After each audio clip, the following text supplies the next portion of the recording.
السلام علیکم ورحمۃ اللہ تعالی وبرکاتہ۔ میرے دوستوں و عزیزوں، آپ تمامی حضرات کو رمضان المبارک کا چاند مبارک ہو۔ اللہ تبارک و تعالی رمضان شریف کی برکتوں سے ہم تمامی حضرات کو مال فرمائے۔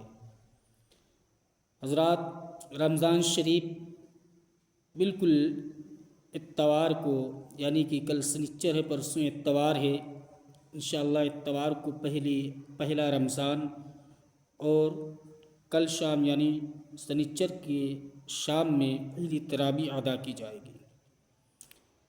حضرات، پہلا عشرہ رحمت کا ہے، یعنی رحمت برکت کا ہے۔ پہلا عشرہ ایک رمضان سے لے کر کے 10 رمضان تک، تو ہم تمامی حضرات کو چاہیے کہ یہ جو عشرہ ہے، دعا ہے اس میں جو پڑھی جاتی ہے، اسے ہم تمامی حضرات کثرت سے پڑھیں، صبح میں پڑھیں، شام میں پڑھیں، جب نماز ادا کریں تب بھی پڑھیں، اور ہر وقت اس دعا کو پڑھتے رہیں۔ اللہ تبارک و تعالی ہم تمامی حضرات کو رحمتیں اور برکتوں سے نوازے۔ پہلا عشرہ کون سا ہے؟ رب اغفر ورحم وانت خیر الراحمین، اتنا تم کو پڑھنا ہے، یعنی کثرت سے ایک رمضان سے لے کر 10 رمضان تک۔ انشاءاللہ دوسرا عشرہ جب آئے گا تو میں آپ تمامی حضرات کو 9 رمضان کو انشاءاللہ شام کے وقت بتاؤں گا، اسے پڑھتے رہنا۔ پھر تیسرا عشرہ جب آئے گا 10 دن کا، تب اس تیسرا عشرے کے بارے میں بتاؤں گا۔ اس سے پہلے حضرات میرے چینل کو سبسکرائب کریں اور اس ویڈیو کو زیادہ سے زیادہ شیئر بھی کریں۔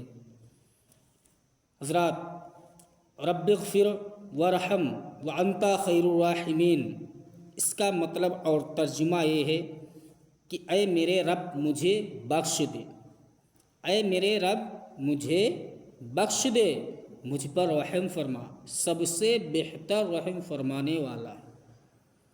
حضرات،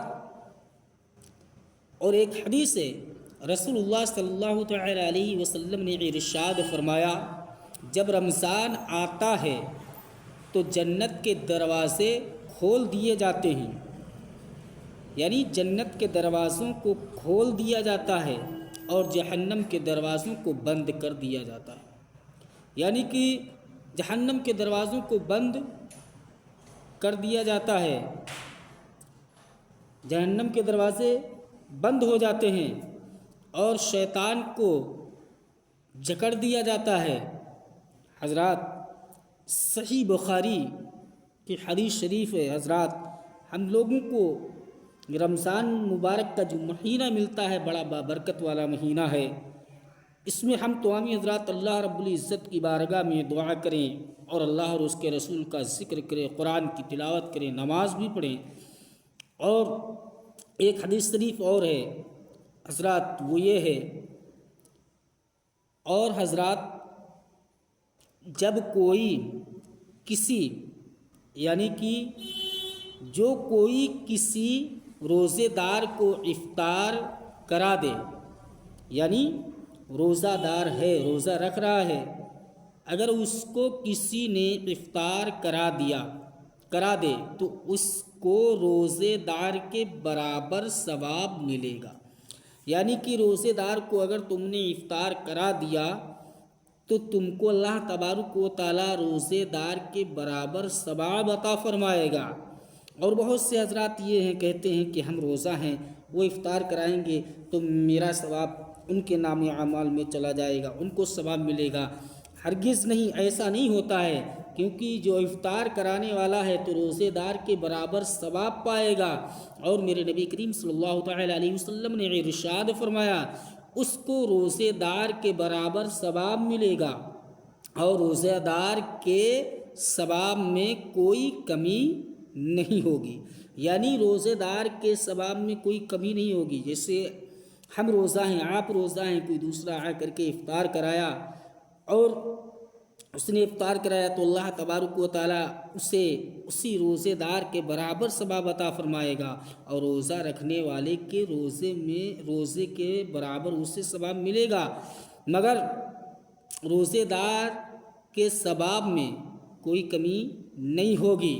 تو لہٰذا ان باتوں پر عمل کریں اور کوشش کریں کہ اللہ تبارک و تعالیٰ پہلے عشرے کی دعا پڑھنے کی توفیق عطا فرمائے، اور اللہ رب العزت ہم تمام حضرات کو رمضان شریف میں بخشش کی، مغفرت کی، دعا مانگنے کی، اور اللہ تبارک و تعالیٰ اپنے پیارے محبوب پر درود و سلام پڑھنے کی اور نماز اور ذکر خدا کرنے کی توفیق عطا فرمائے۔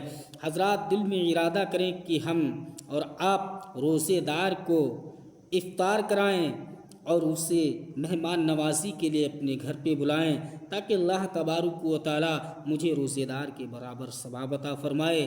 اللہ پاک کی بارگاہ میں دعا ہے کہ اللہ پاک ہم سب کو ان باتوں پر عمل کرنے کی توفیق عطا فرمائے، آمین یا رب العالمین۔ حضرات اگر میرا ویڈیو اچھا لگا ہے تو اسے ایک شیئر ضرور کریں، کیونکہ اگر آپ کے ایک شیئر کرنے سے کسی نے بھی عشرے کا یہ دعا پڑھی اور رسول اللہ صلی اللہ تعالیٰ علیہ وسلم کی حدیث پر عمل کیا، کسی روزے دار کو افطار کرایا، تو اللہ تبارک و تعالیٰ آپ کے نام اعمال بھی اس کا ثواب ضرور عطا فرمائے گا۔ السلام علیکم ورحمۃ اللہ تعالیٰ۔